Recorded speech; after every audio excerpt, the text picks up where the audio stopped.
주일 오후 예배까지 예배하기 위해 모이신 성도 여러분께 하나님의 크신 은혜와 또 평강이 넘치시기를 축원합니다. 제가 오늘 이렇게 딱 쓰니까 제가 처음 와서 설교하던 날이 기억이 납니다. 제가 수요일 기도회 때 2006년도 1월에 안말씀 목사님께서 와서 설교해보라고 하셔가지고 수요 기도회 때 이제 면접을 보기 전에 와서 설교를 했던 기억이 납니다. 근데 그때 참 떨리는 마음으로 설교를 막 준비를 했는데 막상 강단에 딱 서니까 앞에 계신 성도님들의 표정이 지금하고 똑같이 열려있는 마음으로 또 은혜롭게 또 이렇게 바라봐 주시는 모습에 참 위로를 얻고 힘있게 설교했던 기억이 납니다. 오늘도 사실 떨리는 마음으로 올라왔는데 또 이렇게 또 성도 여러분을 뵈니 참 기쁨이 넘치고 위로가 넘칩니다. 먼저 이제 말씀을 전하기 전에 잠깐 인사의 말씀 드리자면, 먼저 이 교회를 통해서 교회를 세우는 귀한 사역을 하도록 인도하시는 하나님의 크신 은혜에 감사 영광을 돌리면서 더불어서 우리 화평교회에 아주 깊은 감사를 드립니다. 화평교회는 사실 저에게 있어서 어머니와 같은 곳이다, 이렇게 말씀을 드릴 수가 있습니다. 그래서 지금 이제 마치 장성하여 떠나는 자식처럼 여러분들께서 바라봐 주시고 또 위로해 주시고 사랑해 주셔서 또 새로운 주님의 귀한 교회를 세워갈 수 있는 그런 은혜를 받게 돼서 더욱더 기쁘고 참 감사합니다. 그러면서 제가 드는 생각이, 참 우리 화평교회는 너무 좋은 교회다, 참 하나님께서 귀하게 쓰시고 세우신 교회다, 나도 이런 교회를 세우고 싶다, 이런 마음을 가지고 새로운 길을 떠나게 됩니다.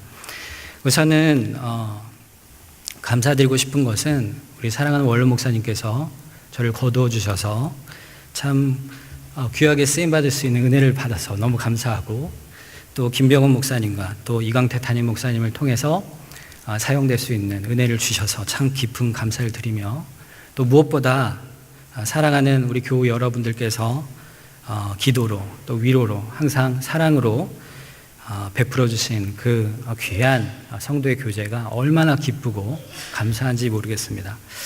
앞으로 그런 교회를 세워나갈 수 있도록 기도해 주시기를 간절히 부탁을 드립니다. 참 감사합니다. 우리 말씀 듣기 전에 잠깐 먼저 기도하겠습니다. 사랑이 많으신 하나님 아버지, 거룩한 주일에 우리가 모여 하나님을 예배할 수 있는 은혜를 베푸시니 감사합니다. 이 시간도 모였습니다. 주의 은혜로 이 말씀 가운데 함께 하시고 주의 말씀의 위로를 더하시고 또한 말씀의 기쁨을 더하여 주시옵소서. 감사를 드리며 예수 그리스도 이름으로 기도합니다. 아멘.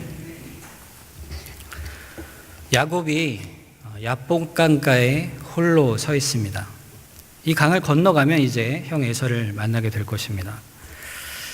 자기 먼저 아내와 또 처자, 모든 가족들과 또 양떼들, 또 모든 권속들을 다 먼저 강 건너로 보낸 뒤에 야곱이 홀로 남아서 밤새 씨름을 하게 되는 장면이 오늘 본문의 말씀입니다.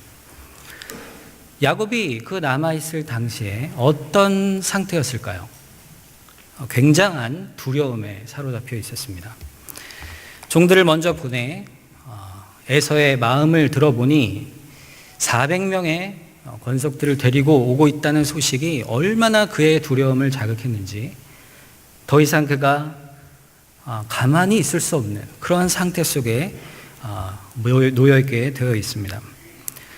그가 두려운 것은 형 에서죠. 에서가 자기를 선이 받을 것인지, 아니면 자기를 그렇지 않게 할 것인지, 혹은 자기 가족이 생존이 보장될지 그렇지 않을지, 아니면 자기의 재산과 모든 가축이 성할지 아닐지, 이런 것들에 대한 두려움의 문제를 안고 이제 하나님 앞에 결단의 기도를 하고 있습니다. 그러면 야곱이 가진 그 기도의 제목은 구체적으로 어떤 것이었을까요? 그것을 우리가 알 수 있는 것이 32장 앞에 있는 9절부터의 말씀에 기록이 되어 있습니다. 그의 기도의 내용이 여기 들어 있습니다. 야곱이 또 이르되, 내 조부 아브라함의 하나님, 내 아버지 이삭의 하나님 여호와여, 주께서 전에 내게 명하시기를 내 고향 내 족속에게로 돌아가라, 내가 내게 은혜를 베풀리라 하셨나이다. 나는 주께서 주의 종에게 베푸신 모든 은총과 모든 진실함을 조금도 감당할 수 없사오나 내가 내 지팡이만 가지고 이 요단강을 건넜더니 지금은 두 때나 이루었나이다. 내가 주께 간구하오니 내 형의 손에서 에서의 손에서 나를 건져내시옵소서. 내가 그를 두려워함은 그가 와서 나와 내 처자들을 칠까 겁이 나기 때문이니이다. 주께서 말씀하시기를 내가 반드시 내게 은혜를 베풀어 내 씨로 바다에 셀 수 없는 모래와 같이 많게 하리라 하셨나이다 라고 그의 기도의 내용이 들어있습니다. 그의 기도는 두려움 가운데 야복강가에 앉아서 홀로 기도하는 모습으로 드러납니다. 여러분, 이런 어려운 문제가 닥치면 여러분은 누구에게 기도 부탁을 먼저 하시죠? 사랑하는 배우자에게, 또 자녀들에게, 가족들에게 같이 기도하자. 우리 이게 이런 어려운 문제 있다. 우리 죽을 거다. 죽지 않도록 기도하자. 이렇게 단단히 함께 기도할 것을 결의할 것입니다. 그러나 오늘 야곱은 홀로 남아 있습니다. 자기의 처자들을 먼저 보내고 있죠. 사랑하는 교우들과 또 사랑하는 가족들에게 함께 기도하여 이 문제를 타결해 가자 하지 않고 그가 왜 혼자 남아 하나님 앞에 매달려 기도하고 있는지는 그가 야곱이 하는 그 말 속에 그 힌트가 들어있습니다. 오늘 본문에 방금 읽은 9절에 보면 야곱이 또 이르되 내 조부 아브라함의 하나님 내 아버지 이삭의 하나님 여호와여 주께서 전에 내게 명하시기를 내 고향 내 족속에게로 돌아가라 내가 내게 은혜를 베풀리라 하셨나이다 라고 말하므로 지금 돌아가는 일이 자기의 고집이 아니라 하나님의 약속 가운데 이루어지는 일임을 말씀하고 있습니다. 다시 말하면 자기와 하나님과의 약속과 언약 속에서 지금 그 문제를 해결을 받아야만 자기가 딸린 식구들 또 자기에게 있는 권속들의 생사가 결정되는 그러한 일인 것을 알기 때문에 야곱은 모든 가족의 대표요 언약의 대표로서 하나님 앞에 홀로 서 있는 것입니다. 자신이 베델에서 이미 가나안 땅에서 에서를 피해 하란까지 도망갈 때에 광야에서 자기를 지켜주신 하나님께서 반드시 자신이 돌아오게 할 것이라는 약속을 주신 하나님을 기억하고 기도하고 있는 것입니다. 자기 홀로 하나님과의 언약을 놓고 기도하는 이 야곱의 모습은 그의 모든 문제 해결의 초점이 이 언약 가운데 하나님과 자신의 약속 가운데 있다는 사실을 혼자 남아 보여주고 있는 것입니다. 여러분도 홀로 하나님 앞에 기도해야 할 그러한 때가 분명 있으실 줄로 압니다. 남에게 굳이 얘기하거나 혹은 가족이라도 배우자이라 할지라도 심지어 사랑하는 성도들이나 그 어떤 가까운 사람이라 할지라도 외로이 기도해야 할 그들에게 말할 수 없는 어떤 기도 제목이 있을 것입니다. 자기 혼자 싸워야 할 문제, 자기 혼자 짊어져야 할 문제, 하나님과 자신의 관계의 문제로 남아있는 그 어떤 문제가 있습니다.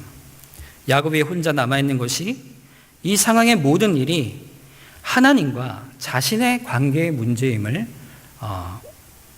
것처럼 우리 또한 우리의 모든 기도가 다 그러하진 않지만 분명히 하나님과 나의 관계 속에서 기도로 해결해야 할 분명한 문제가 있음을 알 수가 있습니다.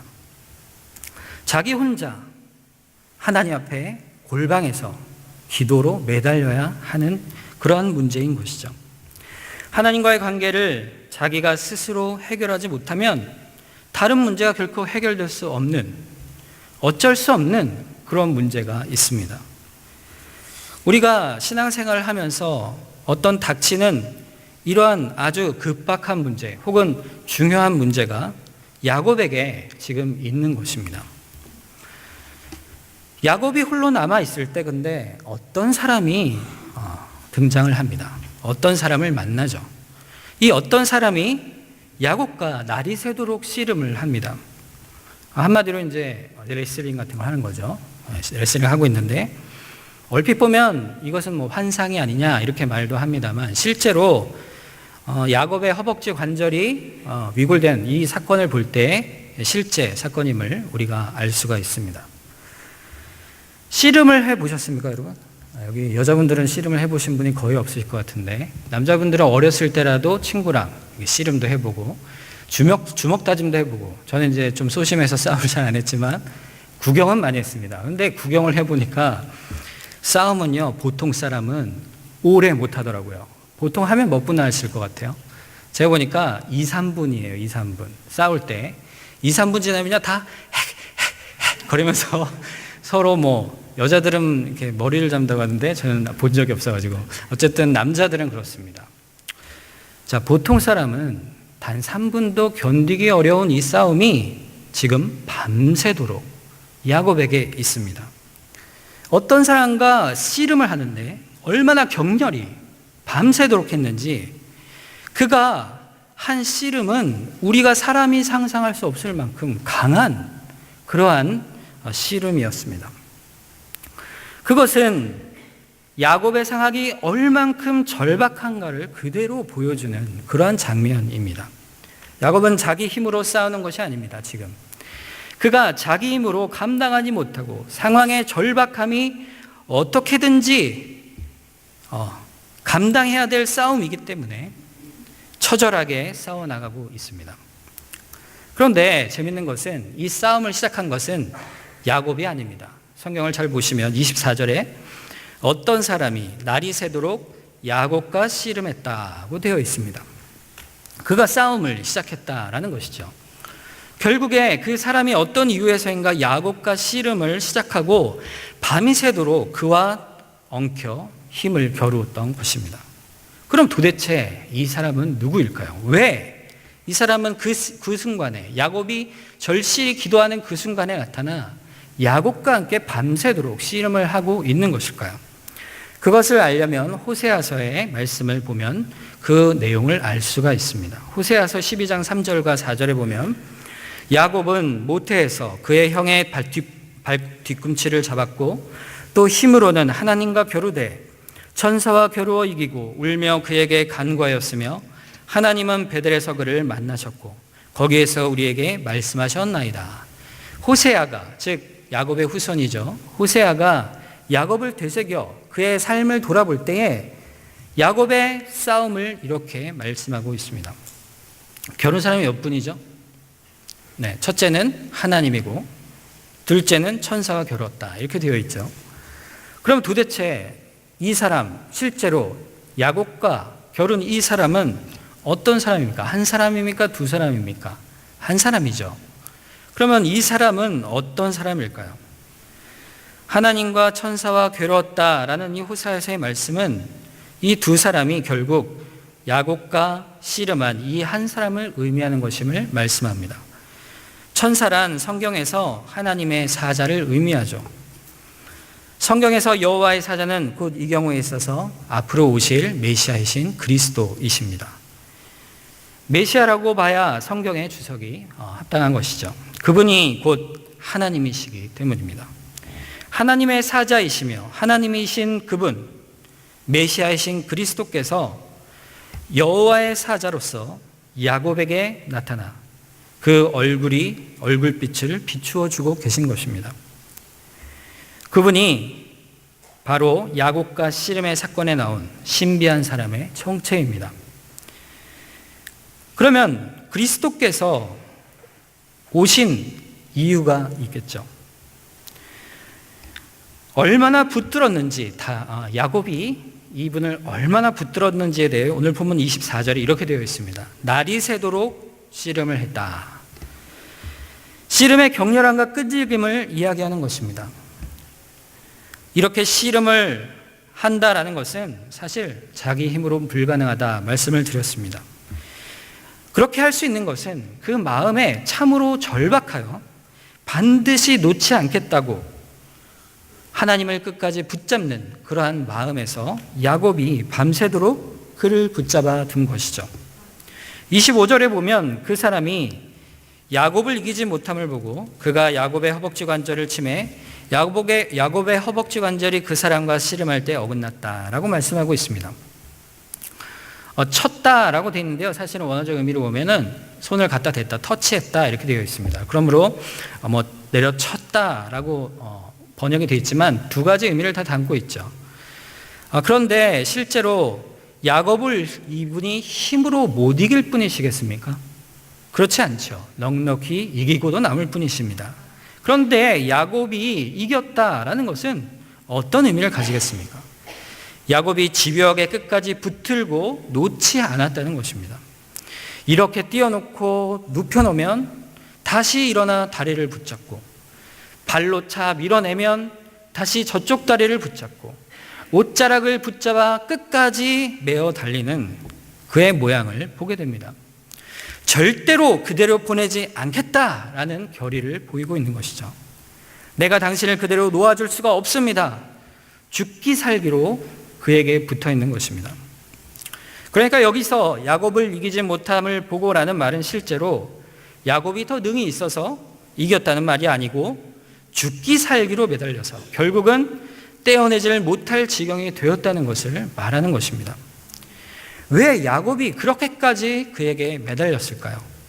자기가 실제로 절뚝거리는 다리에 큰 상처를 입어도 그 순간까지도 결코 놓지 않았던 야곱의 그 매달림은 그 이유가 어디에 있겠습니까?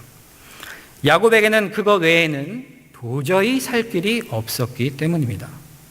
딱 한 가지 그 이유 때문입니다. 이 야곱의 집념이 우리에게 말해주는 아주 중요한 신앙적 내용이 있습니다.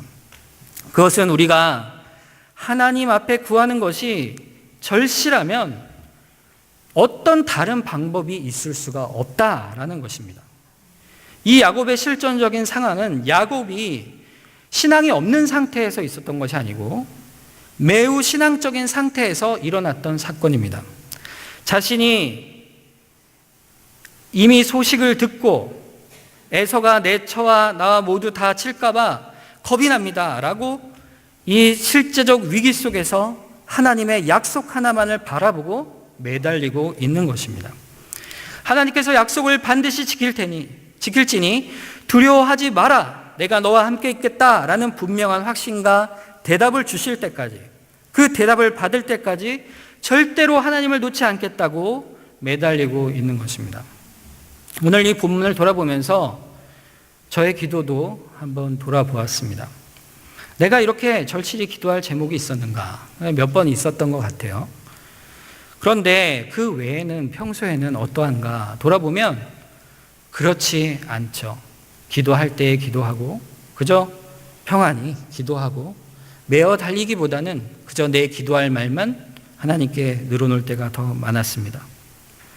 그러고 나서 야곱의 모습을 생각해 보니 내가 어떻게 기도하고 있는지를 더 깊이 반성하는 그러한 심령으로 이 본문을 보게 됩니다. 야곱은 무엇을 얻기 위해서 얼마나 집념 어리게 기도했냐 하면 26절에 보면 하반부에 그가 나로 가게 하라 하니 야곱이 말하기를 당신이 내게 축복하지 아니하면 가게 하지 아니하겠나이다 라고 말하고 있습니다. 결심하고 하나님의 복을 받기를 원하고 있습니다. 우리 모두도 하나님의 복을 정령코 받기를 원하고 있습니까? 야곱의 하나님의 복에 대한 이 간구는 야곱이 어렸을 때부터 자기 아버지 이삭과 할아버지 아브라함을 통하여 계속해서 원하고 바라왔던 하나님의 복입니다. 그래서 그것을 얻기 위해 자기의 꾀를 내어 결국 어머니를 통하여 형에게 장자권을 빼앗을 만큼 바라고 원하던 것입니다. 그렇다면 야곱이 바랐던 하나님의 복이란 도대체 무엇이겠습니까? 만일 그 복이 이 땅을 살아갈 때 풍성한 물질의 복이나 세상 안에서 성공하는 것이라면 이렇게까지 할 것도 없습니다. 이미 야곱은 부와 번성을 누리고 있었습니다. 이런 단순한 복은 절대로 아닌 것이죠. 야곱이 이처럼 하나님을 놓지 않겠다, 자신의 생명을 걸고 붙드는 복은 그것보다도 훨씬 더 근본적인 신앙의 복입니다.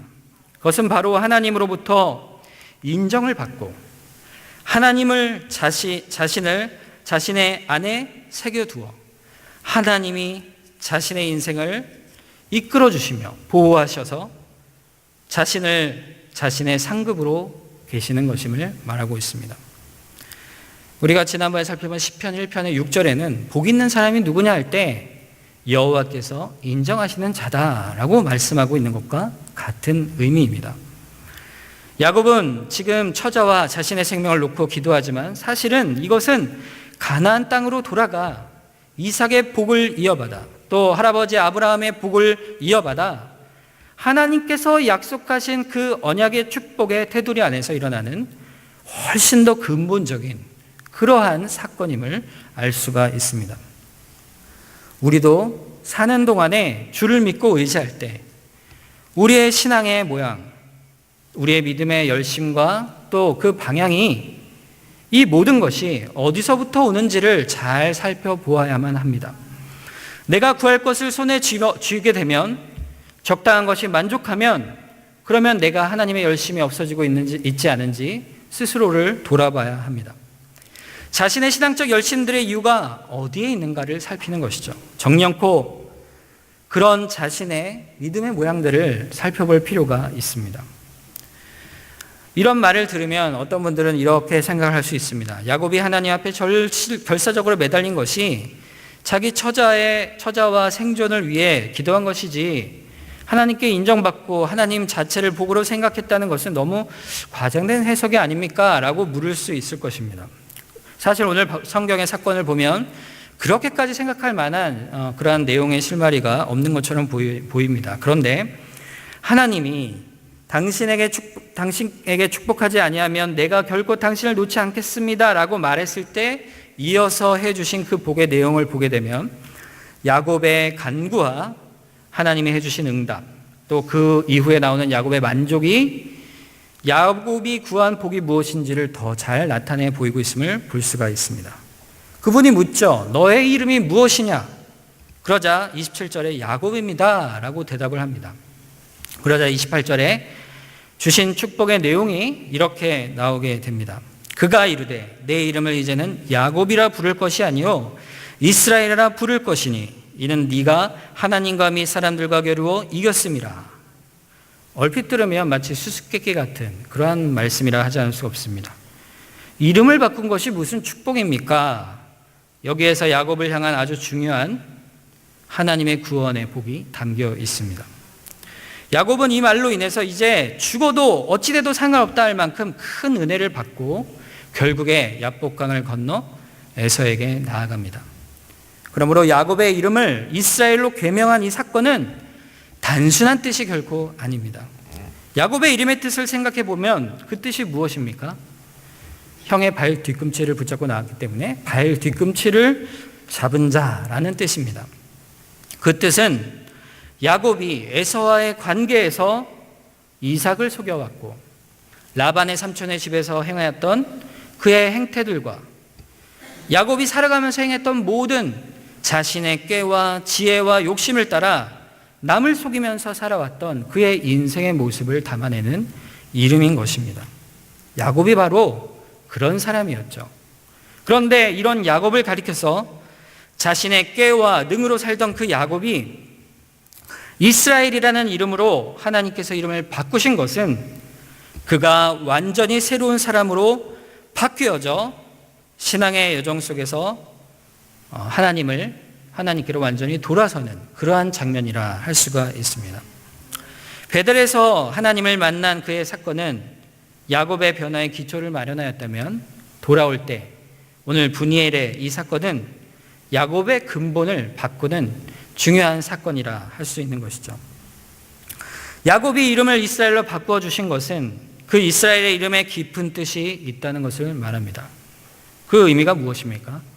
바로 하나님과 더불어 싸워 이겼다라는 의미입니다. 하나님과 맞서 싸워 이겼다는 말의 뜻은 정말로 하나님을 힘으로 이겼다는 의미가 아니라 이 이겼다는 뜻은 끝까지 매어 달렸다라는 것입니다. 끝까지 매달린 것처럼 인내하고 어떠한 고통과 어려움과 위기가 있어도 절대로 하나님을 놓지 않는 것입니다. 결국 이스라엘이란 말의 뜻은 하나님에게서 절대로 떨어지지 않는 사람이라는 의미입니다. 하나님에게서 절대로 떨어져 나감이 없고 어떤 어려움과 고통이 있어도 하나님을 떠나서 도저히 살 수가 없습니다 라는 고백을 하는 자가 바로 이스라엘입니다. 하나님과 싸워 이긴다는 말이 바로 그런 뜻인 것이죠. 절대로 하나님이 나를 놓을지언정 나는 하나님을 못 놓습니다 라고 야곱처럼 메어 달리는 자, 그것이 바로 이스라엘입니다.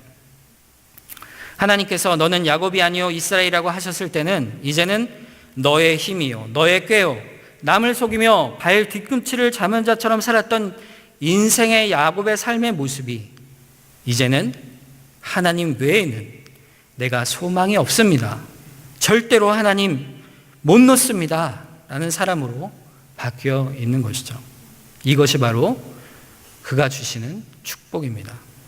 하나님과 더불어 살아가는 것이요, 하나님과 더불어 견디는 것이요, 그분으로 인해서 힘을 얻고 그분과 절대 헤어질 수 없는 것입니다. 죽든지 살든지 절대로 하나님을 놓지 않는 것입니다. 그러므로 그렇게 끝까지 견디어 가는 것입니다. 야곱을 하나님께서 그렇게 바꾸어 버리셨습니다. 이것이 예수 믿음으로 바뀌는 것과 아주 동일한 똑같은 사건임을 기억하시기 바랍니다. 우리가 예수를 믿는 신자가 되는 것은 어떤 것입니까? 베드로전서 2장 9절에 보면 그러나 너희는 택하신 족속이요 왕 같은 제사장들이요 거룩한 나라요 그의 소유가 된 백성이니 라고 말씀하고 있습니다. 이렇게 우리의 정체성을 말씀해주고 있습니다. 이 정체성을 확인하면서 나아가는 우리의 반응은 우리는 이스라엘입니다, 이렇게 고백하게 되는 것이죠.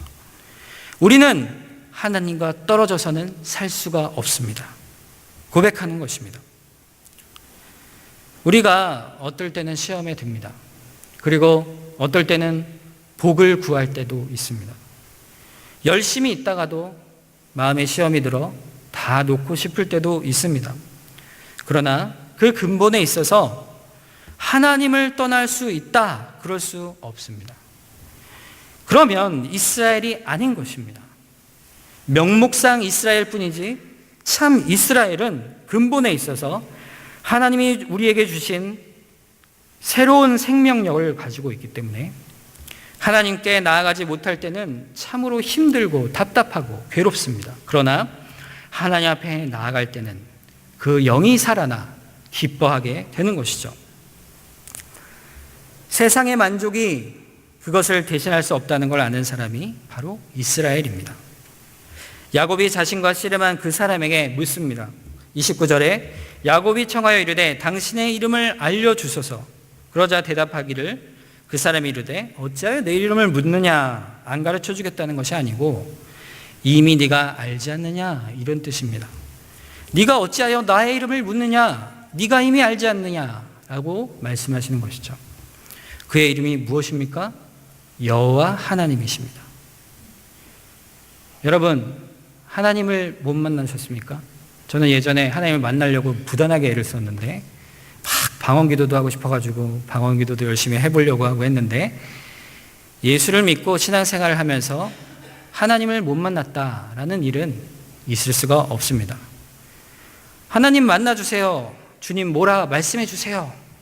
어찌하여, 그때 주님께서 뭐라 하실까요? 어찌하여 나를 만나달라고 하느냐, 이미 있지 않느냐, 이렇게 말씀하시는 것이죠.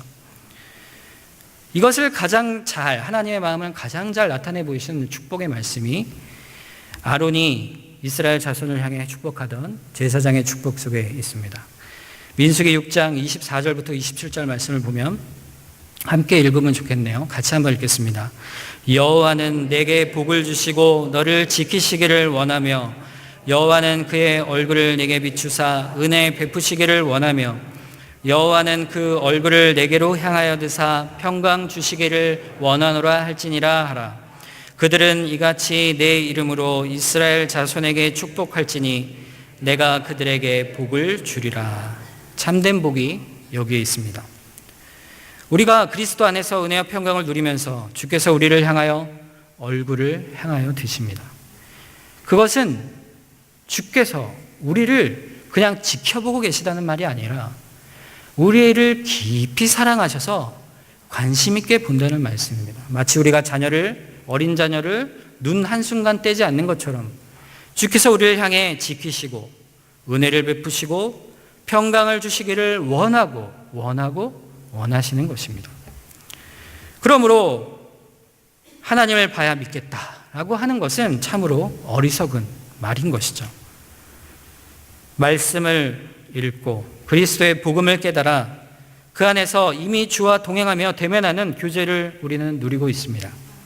이것이 성도의 기쁨이요 또 성도의 자랑입니다. 성도가 여기에 기쁨의 근원을 두고 이것을 새기고 깨달음으로 자기의 영적인 평안과 행복과 자랑을 누리지 아니하면 그러면 어디서 우리가 위로를 받을 수가 있겠습니까? 우리가 일시적으로는 우리는 하나님의 살아계심을 삶 속에서 작은 기도로 응답을 받습니다. 그러므로 우리가 그때그때 확인을 하죠. 하나님이 살아계시는구나 라고 확인을 합니다. 그러나 그것은 잠깐 비춰지는 증거의 표시일 뿐입니다. 근본은 변함이 없으십니다. 우리를 향하신 약속을 믿는 믿음이 거기에 있습니다. 하나님은 결코 우리를 향하신 얼굴을 돌리시지 않습니다.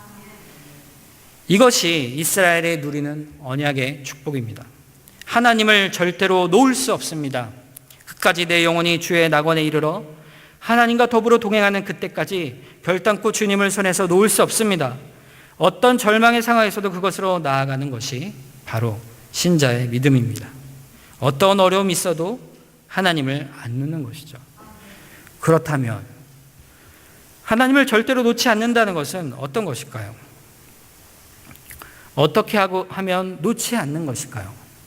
제일 먼저는 내 안의 믿음을 포기하지 않는 것입니다. 약속은 반드시 지키는 신실한 하나님이심을 의심치 않는 것입니다.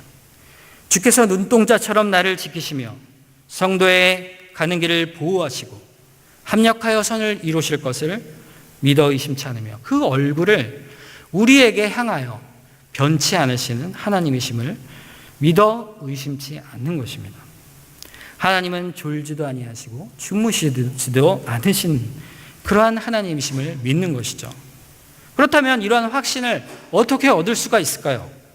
그것은 오직 말씀뿐입니다. 말씀을 자꾸 읽고 들으며 그 말씀의 교훈을 마음에 새겨야만 합니다. 그리고 묵상하여 지켜가야 합니다. 하나님을 놓는다는 것은 말씀을 떼어 놓는 것입니다. 하나님이 만날 방법은 말씀을 통하여만 합니다.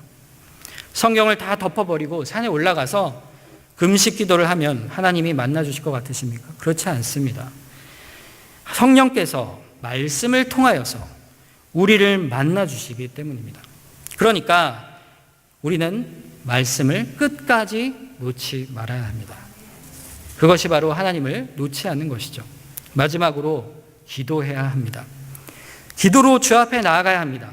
정령코 소망을 놓고 주께서 보실 때, 주가 보실 때 참으로 구할 만한 기도가 틀림없다면 필사적으로 기도하여 절대로 놓지 않고 기도하여야 합니다. 그리고 하나님께 부르짖는 것입니다. 이것이 주님 보시기에 합당한 기도가 틀림없다면 주께서 이 기도를 통하여 하나님께서 응답하시고 만나 주시기를 기다리는 것입니다. 그러면 주께서 이스라엘이라 이름을 바꾸어 주시듯 우리에게 응답하여 주실 것이죠. 여러분의 이름도 이스라엘이라, 메어 달리는 자라. 그것이 바로 우리가 누릴 수 있는 복이요 또 방법인 것입니다.